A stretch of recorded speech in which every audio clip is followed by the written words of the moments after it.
Hi, this is Brian Peterson, urban designer for the town of Chapel Hill.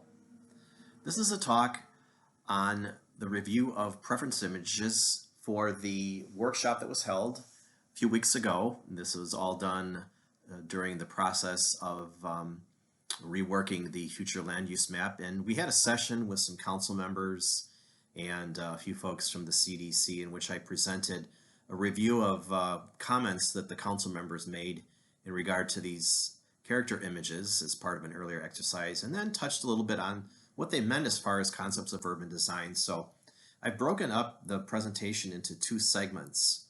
And so this is part one, where I'm going to concentrate on reviewing the images and some of the comments made. And then the second part will deal more with the urban design implications of these images. So let's move forward here.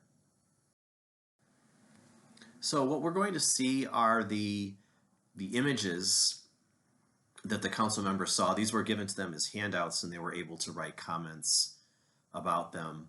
And what I did was to look at the comments and compiled them.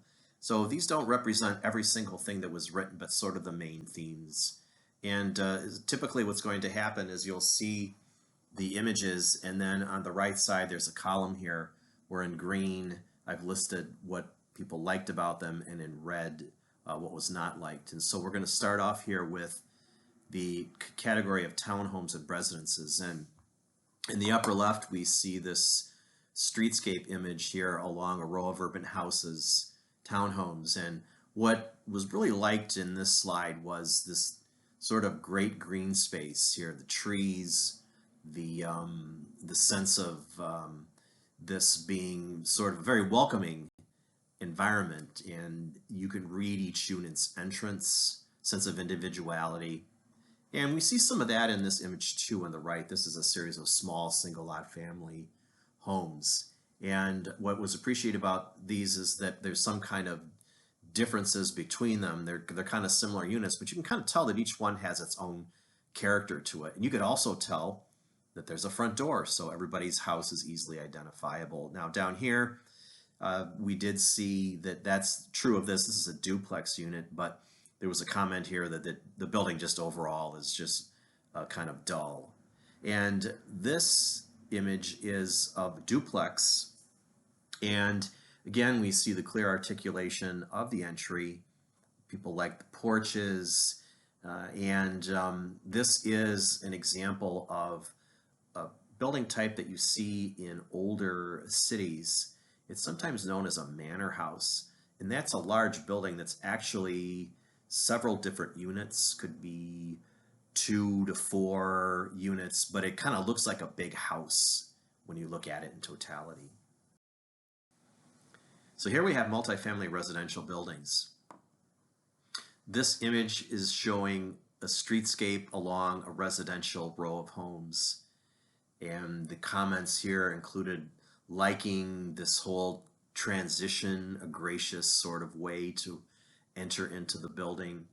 Plenty of room for a tree canopy here.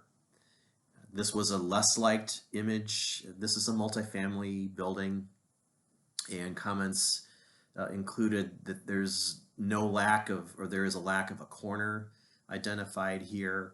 There is a sense of a little bit of too much going on. Is this horizontal? Is it a vertical building? There is an easy way to find the entrances. And there also was a dislike of these kind of balconies. Now, some of you may have seen these. They're used on buildings periodically. They're very flat. It isn't like you could step outside. It's called a French balcony. And it was traditionally used to make an interior room seem bigger, because quite often what you have are floor to ceiling doors. And with the French balcony, you could at least open the doors and you're not going to fall out into the street. And they typically just stick out enough that you can put some flower pots there. And they're used in apartments these days if you can't have a balcony. This image down here, not very well liked because of the fact that it just seems very boxy and dull, and there was a lack of detail along the pedestrian way. There was a recognition of the positive aspect here of the step back, and in this view, we see a building that has some historic ornament on it, a very urban building, townhouses, and we see the clear articulation of the ground floor here with these plants. It brings a lot of vitality to the streetscape. So there's just a nice sense of detail here. Yeah, and also what was noted is it's nice to have this change of color that denotes the different buildings, but they still kind of all work together as this street wall. So let's move on to commercial and office uses. We have on the upper left a streetscape here where we have some commercial uses on the side, very wide sidewalk, and we have this kind of amenity zone with very well maintained plants. This is the place where you would sit, probably have cafe tables, and just a nice integration of landscape and the urban environment. This commercial building that we see here was not so well liked. It was noted that this looks rather suburban in its character. It does, though, have, it marks the corner here like a good urban building would at an intersection. Was also noticed is that these sidewalks are quite narrow here. We have a one-story commercial building in a downtown here on the lower left. And there were some comments about the glass being very inviting. There were comments, though, that perhaps in an urban environment, this isn't the best use, the highest and best use of land to have one-story retail. Now, in terms of the transparency, this looks inviting right now. You can clearly see into the building, but this might be problematic because oftentimes this looks like a newer storefront. The glass might be tinted, and so if you were standing here looking in during the daytime, it might be too dark and you couldn't see what's going on inside the building. Here we have a residential building that has an interesting ground floor, lots of things going on here. It also has roof deck, and that was well appreciated by folks, saying it's kind of nice to mix it up, not just having public, vibrant spaces on the ground floor, but bring them into the building in other levels.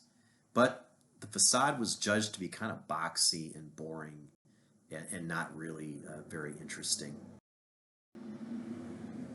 So multifamily shops and offices, these buildings are typically feature plazas near them that become a draw for public activity.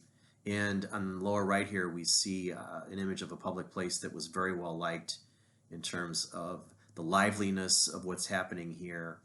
There are obviously a lot of people there. Inside the space, we have things of interest like the kiosk here that might have a restaurant or bar, lots of places to sit. Very inviting place. We have some of that here, but as folks noted, this is a little bit more barren. The presence of trees, mature plants makes a huge difference, and there might be opportunities to put some artwork in here that would liven it up as well. And the building itself was seen as a bit dull.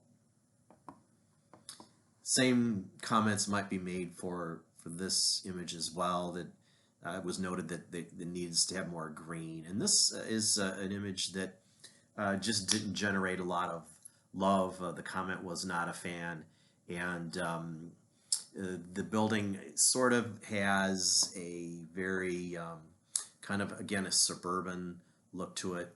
The problem with this building is a sense of scale. And in the part 2 of the talk, some of these images will be reappearing, and we'll talk a little bit more about them in detail about why they may elicit either positive or negative reactions. Industrial use, folks liked these lawns, the idea that it's not just an industrial building surrounded by parking, but there is some provision of landscape. Although, as was noted here, sometimes it looks a bit dull when you just have these wide open lawns without anything going on. And I've heard these large expanses of lawns sometimes called green asphalt, because visually they kind of can be as monotonous when they're very large as parking lots, although certainly a lawn is much better than asphalt in terms of reducing the urban heat island and allowing water infiltration. This building elicited a comment that it looks great, but it looks a little bit suburban and too much like the Research Triangle Park. In this photo, we see a very lively scene. It's an outdoor space that's part of an industrial park, and we see this happening more and more in workplaces that companies would like workers not just to have a choice between eating at their desk in the cafeteria, but to have something outside of the office within the neighborhood nearby where people can get away and enjoy lunch, much as we see here. These are images of institutional or civic buildings. So think college campuses, medical campuses, public buildings such as libraries and city halls. On the left, we have a pair of images that both show very modern institutional buildings surrounding green, and that was much appreciated, although there were comments that this one might be a bit too big for the scale of Chapel Hill. This space elicited negative comments, and it is true that this does show a public place of some kind, a plaza, but it's surrounded by architecture that is a bit cold and sterile. And we'll talk about this when it comes to the issue of scale.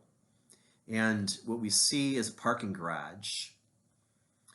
And it's a parking garage that we see so often. It's just these open slots.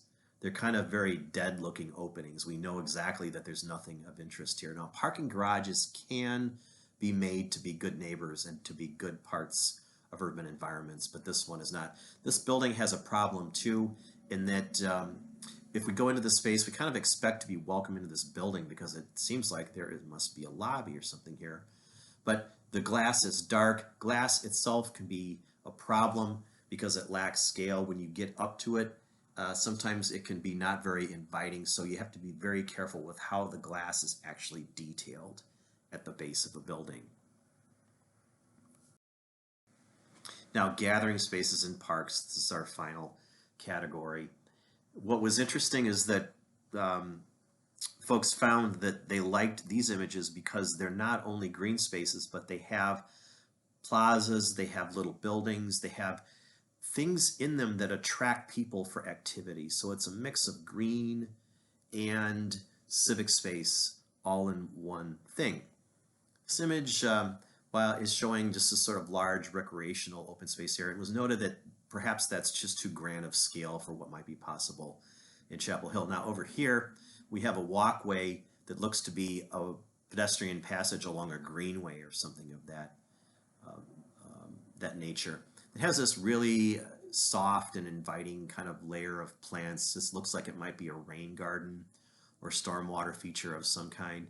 But the comment was very astute here. It noted these lights, and what that meant to them was that we need to think of the ability to make these spaces work after dark, which also could be brought to the fact that we should be thinking about these spaces being utilized not only any time of the day, but every single day of the year through all sorts of weather conditions as well.